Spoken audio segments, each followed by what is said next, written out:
faut faire d'abord un travail sur soi pour s'accepter tel qu'on est avant même de se donner des objectifs pour le sport, comme je disais tout à l'heure. Il faut d'abord accepter que son métabolisme est comme ça, qu'on a cette morphologie-là et arrêter de vouloir atteindre le poids ou le corps de telle personne parce que chacun a son corps et il faut d'abord apprendre à l'aimer.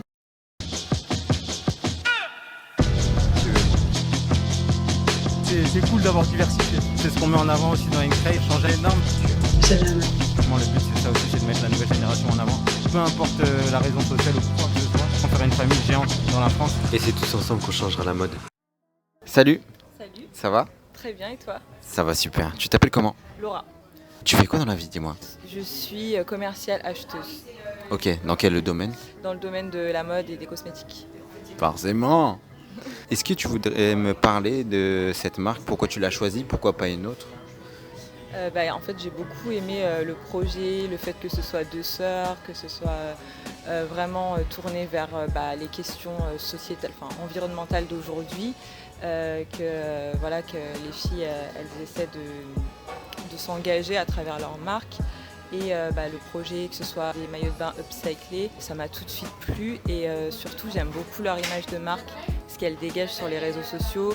Je pense que l'identité d'une marque c'est super important, surtout aujourd'hui avec les réseaux sociaux, la communication, comment on communique à travers sa marque. Je pense que c'est primordial et j'aime beaucoup ce qui se dégage de cette marque. Donc voilà. Tu partages les mêmes valeurs de body positivisme de la marque, du coup? Ouais, complètement. Ouais. T'aurais quoi à dire sur ce sujet, justement? Je trouve qu'aujourd'hui, on prône beaucoup l'acceptation de soi et que c'est super important. Moi, personnellement, j'ai eu quelques complexes comme la plupart des gens, mais c'était un peu un complexe dont on ne parle pas trop parce que souvent on parle beaucoup de grossophobie, etc. Et moi, c'était plutôt le contraire en fait. J'étais très très très mince quand j'étais plus jeune et ça me complexait beaucoup et en général, je passais tout le temps pour celle qui se plaint alors qu'elle peut manger et qu'au final, elle ne prend pas un gramme. Mais c'est une situation aussi où on peut se sentir pas forcément à l'aise, surtout qu'aujourd'hui, il y a des nouveaux diktats où la fille, elle doit quand même être assez en forme, avec assez plantureuse, entre guillemets, et c'était pas du tout mon cas. Donc c'est vrai que il m'a fallu quand même un peu de temps pour m'accepter et aujourd'hui je trouve qu'on parle aussi de plus en plus de skinny shaming, donc c'est un peu le contraire de la grossophobie et c'est aussi grâce au sport que j'ai pris confiance en moi et que je me sens plus à l'aise aujourd'hui. D'accord. Est-ce qu'il y a eu des... mis à part le sport, qu'est-ce qui t'a motivé? Est-ce qu'il y a peut-être des personnalités, des personnes qui t'ont inspiré ou des moments, un film, je sais pas? Totalement des personnes, des personnalités connues sur les réseaux sociaux qui sont minces et qui s'assument, qui ont peut-être pas beaucoup de poitrine, pas beaucoup de... qui n'ont pas forcément un corps à la Kim Kardashian et qui s'assument complètement. Et les personnalités sur les réseaux, je trouve que ça aide beaucoup. À quel moment, je sais pas si tu te rappelles du moment où là t'as dit stop, faut que je m'accepte comme je suis, où t'as switché vraiment Alors j'ai une période en fait où je faisais trop de sport, mais en fait je m'y prenais pas comme il fallait. Je faisais un peu n'importe quoi pour essayer de prendre du poids, mais n'importe comment. Et en fait, sur YouTube, je suis tombée sur une fille qui parlait de ce problème-là, qu'elle avait, le même que moi. Et en fait, ça a été un déclic parce que juste de voir quelqu'un en parler, je me sentais moins seule. Et à mon tour, j'ai créé une chaîne YouTube où j'en ai parlé et je sais que ça a résonné chez pas mal de filles, etc. Donc pour moi, aujourd'hui, c'est très important de libérer la parole sur certains sujets. Et du coup, j'ai pris conscience de tout ça et j'ai commencé à faire du sport, mais de manière saine. Et voilà, En fait, je me dis que tant que je fais tout pour que mon corps soit en bonne forme et que c'est adapté à ma morphologie et à mon métabolisme, il faut que je m'accepte comme ça. C'est quoi ta chaîne YouTube d'ailleurs? C'est Pop Laura. Et tu parles de quoi là-dessus? Je parle de sujets de société, je parle beaucoup de la place des femmes dans la société, je parle du coup féminisme, je parle de métissage, parce que je suis métisse, donc parfois on peut se poser des questions par rapport à certaines problématiques qu'on peut rencontrer en tant que personne métisse. Je parle ouais, de questions assez engagées. J'essaie aussi de parler d'acceptation de soi, de donner des conseils et d'apporter de la positivité d'apporter quelque chose aux gens, quoi. Trop bien. Ça serait quoi justement ton meilleur message que tu pourrais donner aux filles qui ne s'acceptent pas, peut-être comme tu as pu traverser quand tu étais jeune ou avant?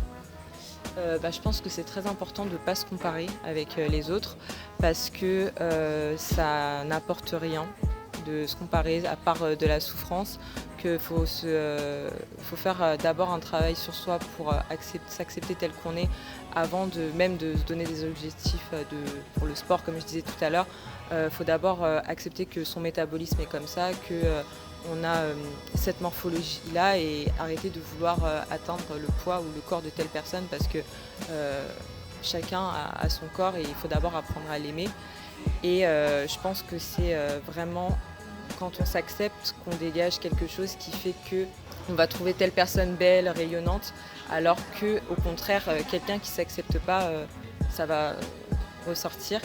Et je trouve qu'on trouvera toujours une personne plus belle qui a ses complexes si elle s'accepte que le contraire. Je ne sais pas si je suis très claire dans ce que j'ai dit. Si, en plus on en a parlé tout à l'heure. Le sujet est revenu et on en parle très souvent, ça revient souvent, le fait justement de s'accepter. Nous donne une sorte d'aura en fait, notre énergie, c'est comme si elle se libérait en fait. Et ouais, ça crée une beauté en fait qu'on ne soupçonnait pas.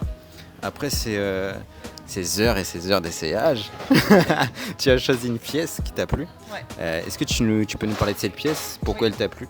Alors j'ai essayé plusieurs pièces, honnêtement il y en a vraiment beaucoup qui m'ont plu, mais celle-ci je trouve qu'elle ressortait bien sur moi.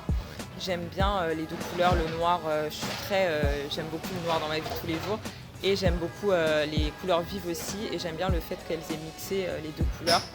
Je trouve que du coup ça ressort bien et il y a des petits détails avec les fleurs. Donc j'aime bien le fait que ce soit à la fois uni, donc all black, et avec une petite touche en plus pour apporter de la couleur. Ça fait très estival pour l'été et tout. Donc voilà, c'est pour ça que j'ai craqué pour celui-ci. Si tu aurais un petit message à passer justement à cette marque-là, qu'est-ce que tu leur dirais? Je leur dirais de continuer à dégager les mêmes vibes.